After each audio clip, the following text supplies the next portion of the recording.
रहमान रहीम। अस्सलाम वालेकुम स्टूडेंट्स, कैसे सब लोग? उम्मीद करता हूँ सब लोग खैरियत से होंगे। Welcome to my YouTube channel Falcon Academy. जैसे कि आप लोगों को पता है कि हम इंग्लिश 518 का कोर्स शुरू किए हुए हैं। इस सिलसिले में आज हम पढ़ेंगे लेसन नंबर 15 है जी, एक्सट्रॉनियस फैक्टर्स टू अवॉइड, कि कौन कौन से एक्सटर्नल जो फैक्टर्स होते हैं जो हमारी रिसर्च पे असरअंदाज हो सकते हैं, उनको हम किस तरह अवॉइड कर सकते हैं। इसमें हम ये पढ़ेंगे। टॉपिक नंबर है जी 068, extraneous factors to avoid. Internal and external validity.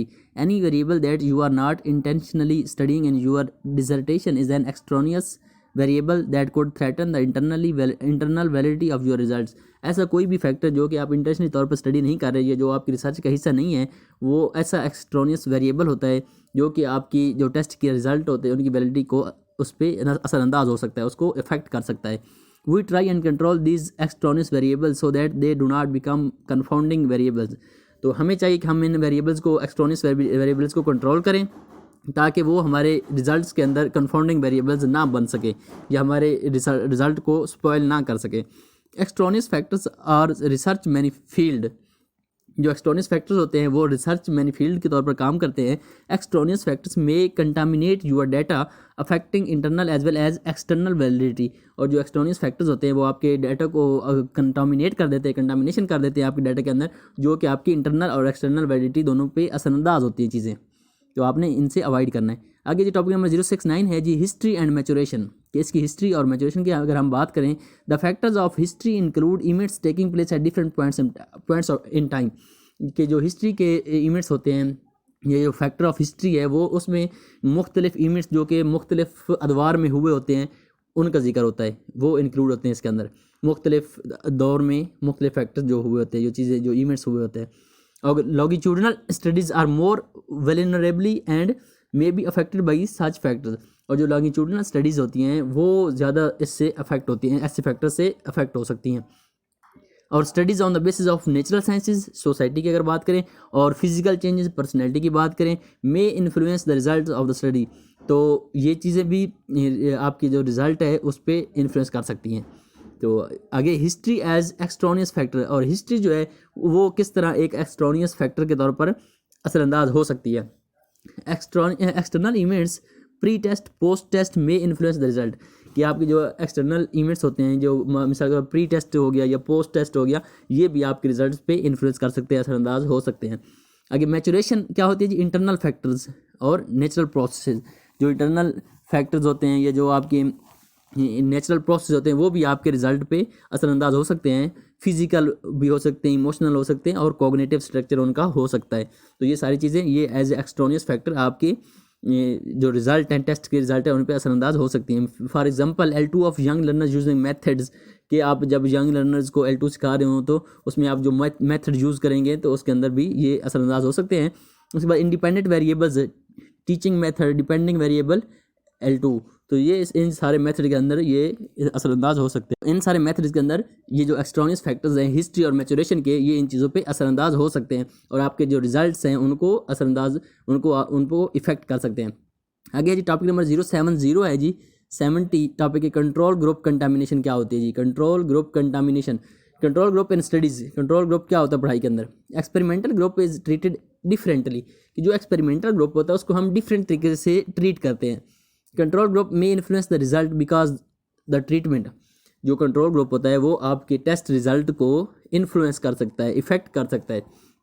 Control group में इन्फ्लुएंस इन 4 डायरेक्शन, जो कंट्रोल ग्रुप होता है वो 4 डायरेक्शन में आपको इन्फ्लुएंस कर सकता है, आप पे असरअंदाज हो सकता है। पहला कौन सा है? कंट्रोल ग्रुप राइवलरी रिवील कर सकता है। कंट्रोल ग्रुप जो है मिसाल जॉन हेनरी इफेक्ट भी इसको कहते हैं, कि जब रिवील करता है इसमें होता क्या है कि trying to outdo the target group, वो आपकी टारगेट ग्रुप को आउट डू करने की कोशिश करता है कंट्रोल ग्रुप जो होता है। उसके साथ when explicitly labelled as control group, जब आप बार वाली चीज़ों को लेबल कर देते हैं एज ए कंट्रोल ग्रुप के, और ग्रुप आइडेंटिटीज सीक्रेट, और ग्रुप की जो आइडेंटिटीज है इसमें जो ग्रुप्स की आइडेंटिटी होती है वो सीक्रेट रहती है। तो जो कंट्रोल ग्रुप है वो रिवैलिटी के तौर पर भी आपका असरअंदाज हो सकता है आपके रिजल्ट पे। और दूसरा है जी एक्सपेरिमेंटल ट्रीटमेंट डिफ्यूजन, के कंप्रोमाइज भी इसको कहते हैं, कि जो एक्सपेरिमेंटल ट्रीटमेंट डिफ्यूजन होती है उसमें क्या चीज़ें शामिल होती हैं? ट्रीटमेंट कंडीशन हो गई आपकी, इन क्लोज प्रॉक्सिमिटी हो गया, possibility to discuss the kind of treatment. तो ये वो सारी चीज़ें जो कि एज ए कंप्रोमाइज़ के तौर पर जो कंट्रोल ग्रुप है वो आपके टेस्ट रिजल्ट के ऊपर असरअंदाज हो सकता है या आपके टेस्ट रिजल्ट को इन्फ्लुएंस कर सकता है इन मुख्तलिफ तरीक़ों से। और आगे चलते हैं जी। टॉपिक नंबर 07 मानना है कि टेस्टिंग क्या होती है। आपको पता है कि आपने जब आपने टेस्ट करना है तो उसमें टेस्टिंग क्या मतलब होता है 5 वेज द रिजल्ट्स में बी स्पॉइल्ड, कि ये 5 तरीके हैं जिनकी वजह से आपके जो टेस्ट के रिजल्ट्स हैं वो स्पॉइल हो सकते हैं, बर्बाद हो सकते हैं। पहला है जी इंस्ट्रूमेंटेशन है, दूसरा है जी मेजरमेंट, तीसरा है जी द प्री टेस्ट इफेक्ट, चौथा है पोस्ट टेस्ट इफेक्ट्स और पांचवा है टाइम ऑफ मेजरमेंट इफेक्ट। तो ये वो 5 वेज हैं जिनकी वजह से आपका जो टेस्ट का जो रिजल्ट है वो स्पॉइल हो सकता है।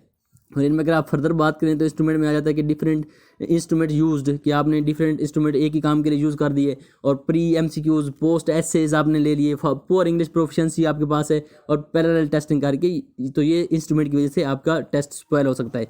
और इंस्ट्रूमेंट ट्रीटमेंट इंटरेक्शन की वजह से आपने सेम इंस्ट्रूमेंट यूज़ कर दिया ऑल टाइप ऑफ वेरिएबल्स के लिए, या आपने टीचिंग ग्रामर नहीं है fill MCQs not essay type. तो ये वो 5 तरीके हैं जिनकी वजह से अगर जिनको आप कंडक्ट करवाएंगे तो आपके जो टेस्ट रिजल्ट्स हैं वो स्पॉइल हो जाएंगे। इनको आपने एक दफ़ा पढ़ लेना, ये इंपॉर्टेंट क्वेश्चन है, आपका लॉन्ग क्वेश्चन आपका पेपर में ये आ सकता है, ये काफ़ी इंपॉर्टेंट है, इसको आपने हाईलाइट कर लेना है। आगे जी टॉपिक नंबर 072 है जी अवॉइडिंग वेरियस फैक्टर्स, कि आपने किस तरह वेरियस फैक्टर्स को अवॉइड करना है। इसमें आ जी पैगमेलियन इफेक्ट है, इसको आपने अवॉइड करना है।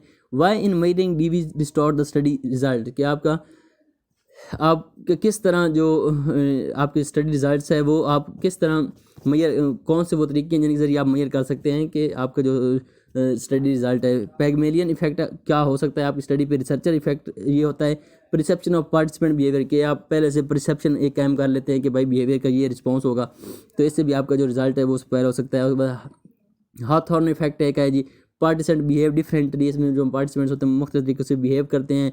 Being aware of their participation, वो एक दूसरे अपनी पार्टिसिपेशन से का उनको पता होता है तो वो फिर एक डिफरेंट तरीके से बिहेव करते हैं। और एक बार ट्रीटमेंट इंटरवेंशन होती है जी नोवेल्टी एंड डिस्ट्रप्शन, कि उसमें बनावट आ जाती है और बार बार डिस्ट्रप्शन होती रहती है, मतलब कि वो फोकस नहीं रख पाते। उसके बाद अकोमुलेटिव ट्रीटमेंट इफेक्ट्स होता है कि आपके जो आप उनको ट्रीट कर रहे हैं जिस तरह उसके भी उस पर इफेक्ट होते हैं। आगे जी सेवरल ट्रीटमेंट्स चल रहे होते हैं, और काउंटर बैलेंस डिज़ाइन होता है। ट्रीटमेंट फिडेलिटी में इनकरेक्ट मैनर आ गया।